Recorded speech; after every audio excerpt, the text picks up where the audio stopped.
Test, test.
Well, good morning and thanks for joining us here for our 8:30 stream show. It is Monday, March 23rd. I'm Mitch Carter. And I'm Casey Mason. We're glad to have you. Going to recap a couple of top headlines and get you over to meteorologist Byron Douglas. That's right. Starting off here, still following that breaking news from overnight in New York City.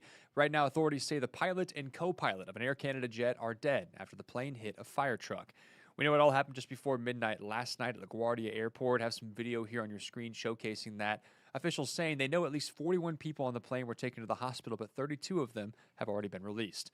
Authorities say the plane was landing when it hit the truck, and this morning LaGuardia remains closed as the NTSB and the FAA continues their investigation. We know it should be closed until roughly around 2 p.m. this afternoon. All right. Meanwhile, back here in the tri-state, some more news. One person was hurt after shots were fired in an Evansville neighborhood. This took place Sunday morning. So what we know here is authorities say this all happened around 1 o'clock over in the 900 block of East Powell. Officers were first called to the area on a report of shots fired, and when they did arrive, they found the person who was hurt. They were then taken to the hospital, but no update on their condition has yet been released. Meanwhile, police have not said if any arrests have been made in this, and that shooting does still remain under investigation. Meanwhile, the Owensboro Human Relations Commission is going to hold a community forum on gun violence tonight. Organizers saying they hope the forum helps educate, empower, and strengthen the community. This follows, of course, the March 7th murder of 19-year-old Brody Lanham. The event kicks off at 6 o'clock at the Owensboro City Hall chambers.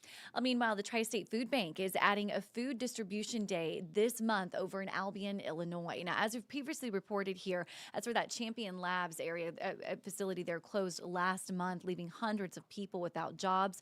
Well, the food bank says that the truck will be at the Hope Center at 33 West Cherry Street on Wednesday, March 25th. They say no ID is required, but you will be asked how many people are in your household. That drive-through there is going to start at 11:30 and will run for 2 hours or while supplies last. And meanwhile, the city of Henderson ready to kick off their spring with the annual spring cleanup.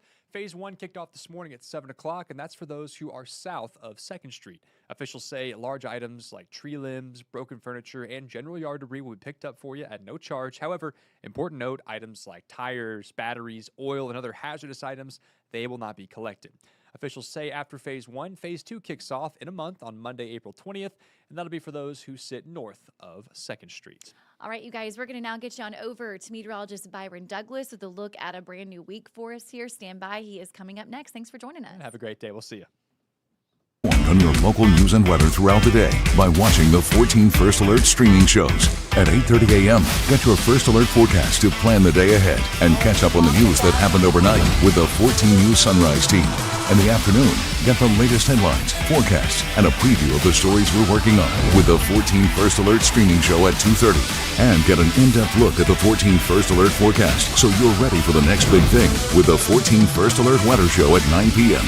Watch the 14 First Alert streaming show that fits your schedule and works best for you. Streaming on your phone by downloading the 14 News app and the 14 First Alert weather app. On your smart TV by using the 14 News streaming app. And stream anytime on Facebook, YouTube, or on 14news.com. Stay connected and stay informed by watching the 14 First Alert streaming shows on your favorite streaming devices.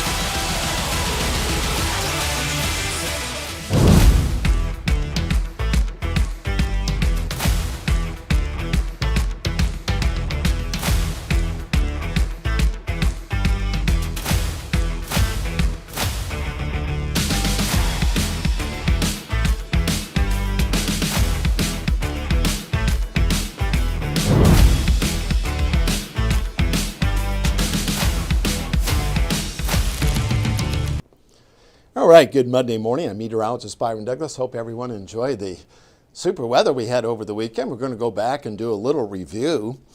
And we appreciate folks tuning in here. I'll give you guys a shout out. Let's go back. And we had a record high. I'm going to take this full here in a moment. We smashed a record high or clobbered a record high on Sunday. We came into our all-time warmest March day on the books. It probably wouldn't be fun to do in the month of July. I think the last time we did that was back in July of 2012. But check this out. Let's go and take a look at this. We had 88 on Sunday, the hottest day ever recorded in March. The previous all-time record was 87, set on the 24th back in 1929. And March 22nd, A record high of 80 was set back in 1988, which went on to be a sweltering summer. I'll have to talk with Jeff, but I can't remember a record high. We've had some record highs where we broke it by 4 or 5. I haven't seen one since I've been here, since 1994, that we clocked out by 8. And we have a chance for another one later in the week. The nadir was the 32 on the 17th, but overall we've been above normal, and we had 81 on the 6th, which was a record high, that Friday, March 6th. And the 26th, we're looking at another record high. So that would mean 3 in the month of March, which has been above average. We're in the market for a little rain. We haven't had much generally since the beginning of the month. We'll have some opportunities, but at least in the short term, we'll be fairly dry. Here's a wide view of those showers, and then the severe thunderstorm warnings last night were kind of along U.S. Highway 50, got up into northern Edwards, Wabash counties, but no reports of any major damage or injuries. We weren't at risk for tornadoes yesterday. Temperatures really struggling. We're still at 38 in Evansville, 39 in Huntingburg, 35 in Fairfield. At 25, this is the wind chill in Fairfield, in the mid-20s at this hour. And we'll take a look at the cloud guidance full. We're going to start out with some clouds. We do have some low cloud layers out there. We'll evolve into some sunshine as we go into the afternoon. Leslie Chapman from 14 News. Good morning. Laura, appreciate you guys tuning in. And then we'll have clouds thickening up later in the day. From the Climate Prediction Center, let's throw the long ball here. We're going to be trending above normal during that time frame. Some of the outlooks up to April 5th, most days across the area will be above normal. And then we have a sliver here in the short term, the 6 and 10-day outlooks, we're going to be near normal. And then the long-range outlook, we're going to go above normal in early April. So if you're heading off to work, got to be at work at 9, a few clouds, still mostly cloudy, and then we'll evolve into some sunshine. So clouds to sun, 55. That's down from yesterday's 88. And we had temperatures bottom out in the 30s this morning. So a pair of the 5s, and we'll call that cold tonight, mid-30s. And then tomorrow, our average high is at 60. We'll be up to 62. But we'll climb out Wednesday and Thursday. So these cloud decks, clouds dispersing as we go to the afternoon. Clouds will thicken up as we go through tonight and go through tonight during that stretch. And then Tuesday, early in the day, we'll have a few clouds and then we'll work in some sun.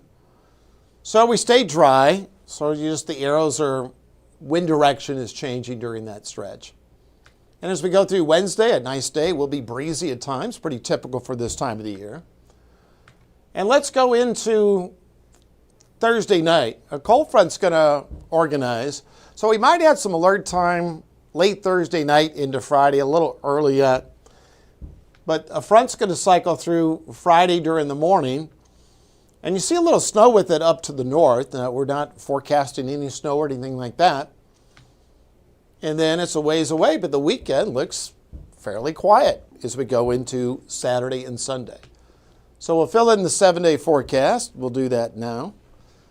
55 for today, 62 on Tuesday, 74 Wednesday, 86 on Thursday, 81's the record high for the 26th, set back just a few years ago in 2021.